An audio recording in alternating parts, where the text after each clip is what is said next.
L'invité du 6-9 RCN. Alors que nombre de départements voient leurs finances se dégrader à cause notamment du désengagement massif de l'État, les finances du département des Alpes-Maritimes sont saines. Notre invité ce matin, le président Éric Ciotti. Quels sont les piliers fondamentaux de votre politique budgétaire ? 4 piliers fondamentaux qui aujourd'hui constituent l'ossature essentielle de ce compte administratif qui est excédentaire de 31 millions d'euros.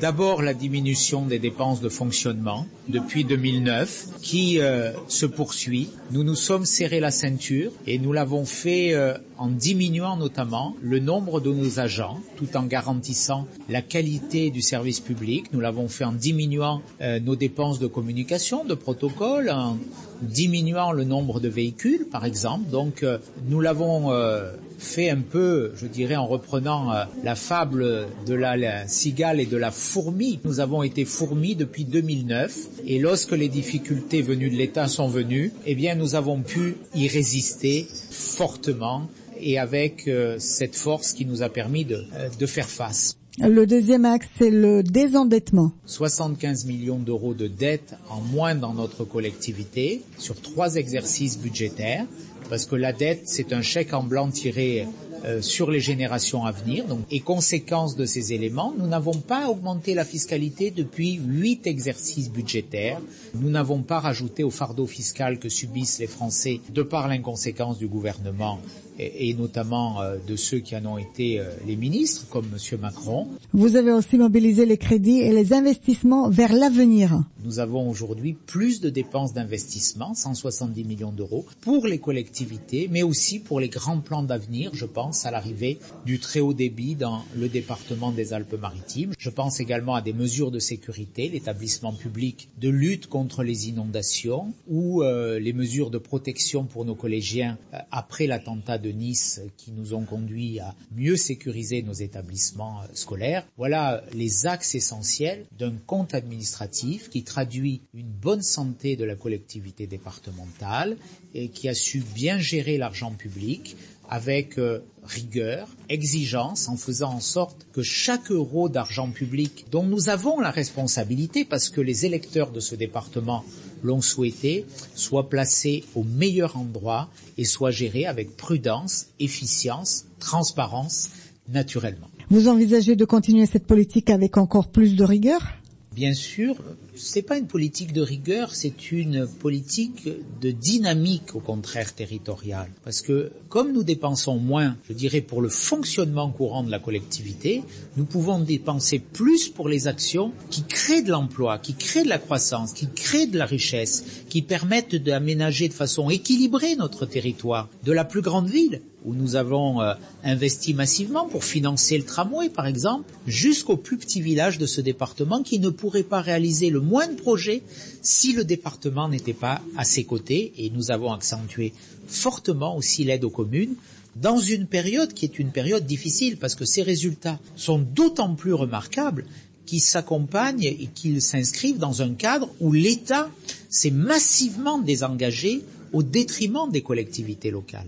En 3 ans, nous avons subi une baisse de la dotation globale de fonctionnement de 88 millions d'euros.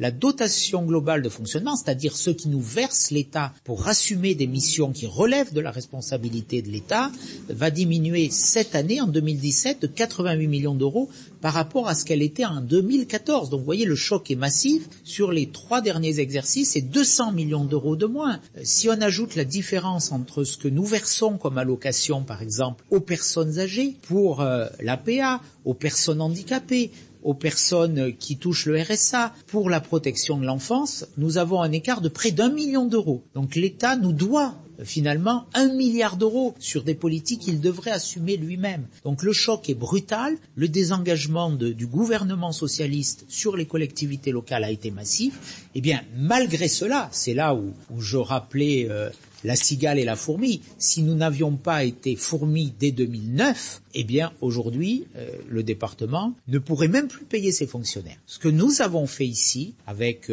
beaucoup de courage, notamment diminuer nos effectifs, eh bien, est un modèle que les autres collectivités peuvent et doivent suivre, est un modèle que l'État aussi, aujourd'hui, a l'obligation de suivre. C'est même pas un choix, c'est une obligation, parce que autrement, si nous ne changeons rien, demain, il faut le dire aux Français, eh bien, c'est la faillite qui nous guette. Là, vous comptez sur François Fillon. En tout cas, ce que nous avons fait ici est très fidèle au programme, au projet que propose François Fillon pour la France. Secrétaire général adjoint des Républicains, depuis 2 jours, on vous voit ministrable si François Fillon gagne. Vous savez, on ne brigue jamais un poste de ministre. C'est le président de la République qui décide ceux qui vont l'entourer, ceux qui peuvent avoir une expérience, une compétence pour redresser la France. Moi, je suis candidat à rien. Je suis simplement mobilisé pour participer aux côtés de celui qui incarne le redressement de notre pays, François Fillon, pour servir mon pays dans une période de crise et de difficulté. Justement, quelles seront précisément vos fonctions en tant que secrétaire général adjoint des Républicains? Ce sont des fonctions qui sont très complémentaires à la mission que m'a confiée François Fillon dans sa campagne, en charge de la mobilisation. Voilà, les fédérations des Républicains, premier parti de France en nombre d'élus, de militants, repose sur un maillage territorial très fort dans chaque département. Mon rôle, c'est dans les 15 derniers jours, de donner une impulsion à ce maillage pour lancer une véritable mobilisation générale dans l'unité, dans le rassemblement pour faire gagner François Fillon. Merci.